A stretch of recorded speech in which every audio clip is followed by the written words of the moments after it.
Hello everyone, welcome to my YouTube channel ITI दोस्त India. और कल मैंने शॉर्ट्स में एक क्वेश्चन डाला था कि जो 10 एम्पेयर का कार्ट्रिज फ्यूज है खालिस्तान रंग के साथ रंग कोडित होता है। देखिए, ये नवोदय विद्यालय समिति जो NVS है उसका पेपर है, जो इलेक्ट्रिशियन कम प्लम्बर का पोस्ट था उसमें आया था 2021 में। ठीक है, मेरे टेलीग्राम चैनल पे दोनों जो 2 शिफ्ट में पेपर हुए थे 2021 में, वो मैंने दोनों डाल दिया है। आप देख सकते हैं जिनका कल एग्ज़ाम है वो लोग। तो 2024 में 128 पोस्ट आई थी, उसका पेपर है कल। ठीक है, 1 साल बाद पेपर हो रहा है इसका।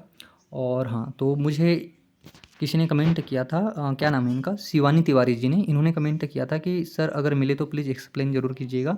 तो मैंने पहले पढ़ रखा था, और मुझे पता था कि निम्मी में से उठाया सीधा इसने। और देखो, आजकल जितने भी एग्ज़ाम हैं ना निम्मी से उठा रहे। तो मैं तो यही कहूँगा यार कि निम्मी प्रीफर करो, आपको किसी के बेच लेने की, कुछ भी लेने की ज़रूरत नहीं है। हाँ, कुछ कुछ टॉपिक है जो आपको पढ़ना चाहिए अच्छे एजुकेटर से, जैसे मशीन्स है, बहुत अच्छे से पढ़ना चाहिए। मशीन बहुत इंपॉर्टेंट है दोस्तों, है ना। और जो बेसिक इलेक्ट्रिकल्स है, जैसे आपका इंडक्टर है, कैपेसिटेंस है, AC थ्योरी है, ऐसे टॉपिक्स हैं ना, आपको अच्छे से पढ़ना चाहिए। लेकिन श्योर रहे कि एक बार निम्मी ज़रूर पढ़े, क्योंकि निम्मी से बहुत अंदर से क्वेश्चन उठाता है वो।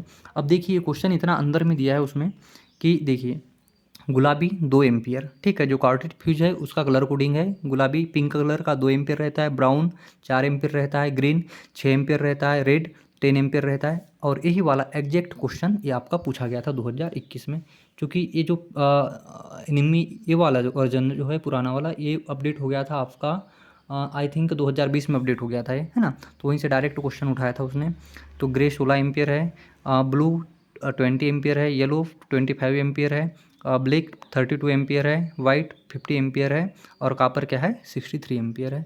अब मैंने यार अपना ना कुछ ट्रिक बना के रखा है, यानी कि मेरे को देखो, मुझे ही नहीं, आपको भी पढ़ तो लिया ठीक है, लेकिन ये याद कैसा रहेगा यार। आपको बहुत सी चीज़ें याद करनी है, ये चीज़ें कैसे याद रहेगी। ठीक है, बहुत सारे टेबल रहता है। एक तो देखो इलेक्ट्रॉनिक्स में उसका कहना चाहिए आपका क्या, ब्रिज का half wave bridge, full wave bridge, और जो भी है उसका आपको पीक इनवर्स वोल्टेज याद रखना है। ठीक है, उसका RMS याद रखना है, DC करंट वैल्यू याद रखना है, रिपल फैक्टर याद रखना है। तो ऐसे ना, ऐसी चीज़ों के आपको टेबल बनाना चाहिए।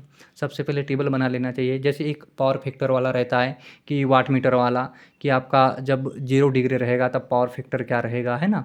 तो उसमें जो वाट मीटर रहते हैं क्या रीडिंग शो करेगा, यानी कि W1 = W2, या जब पावर फैक्टर यूनिटी रहेगा तब क्या शो करेगा। तो इस टाइप से ना आपको यानी कि बहुत अच्छे से पढ़ के रखना है ये सारी चीज़ें। ठीक है, तो इसका भी आप लोग एक टेबल बना लीजिएगा और ये याद रख लीजिएगा। तो मैंने भी अपने तरीके से याद रखा हुआ है कुछ। जैसे देखो, गुलाबी जो है वो P, भूरा जो है यानी कि ब्राउन का B, और ग्रीन का G। तो मैंने ऐसा PUBG इस टाइप से याद रखा है कि 2 4 6 ऐसा। और ये जो क्या है इवन नंबर है ना, 2 4 6 क्या है इवन नंबर है। तो मैंने यानी कि मेरी खुद की एक पर्सनल ट्रिक है, आपकी भी खुद की एक पर्सनल ट्रिक होती है। तो आप जब तक कि इन चीज़ों को अच्छे से याद नहीं रखेंगे, आपको याद नहीं रहने वाला है। आपको एग्ज़ाम में खाली कन्फ्यूजन ही होगा, और कन्फ्यूजन में आप क्वेश्चन गलत कर आएंगे। ठीक है दोस्तों, कल भी मेरा नवोदय विद्यालय का एग्ज़ाम है, इलेक्ट्रिशियन कम प्लम्बर का, मैंने भी डाला हुआ है। Wish me best of luck in comment section. And यार, चैनल को ना सब्सक्राइब जरूर करो यार, अपने दोस्तों के साथ शेयर जरूर करना। मैं जैसे ही मेरे एग्ज़ाम वगैरह हो जाएंगे, मैं वापस से निम्मी का क्लास लाऊंगा। और आप लोग कमेंट में बताइए कि कौन सा चैप्टर अब हमको सबसे पहले पढ़ना चाहिए। क्या मैं, जैसे मैंने सेफ्टी प्रैक्टिस पढ़ा है, उसके बाद टूल्स के बारे में दिया है, क्या निम्मी के अनुसार टूल से पढ़ाऊँ या टूल से स्किप कर दूँ, इलेक्ट्रिकल पढ़ाऊँ। आप बताइए, आप जिस टॉपिक पे सबसे ज़्यादा कमेंट आएगा मैं वो टॉपिक पढ़ाऊँगा। थैंक यू दोस्तों, यहाँ तक वीडियो देखने के लिए। ये टेबल लिख लीजिएगा कहीं।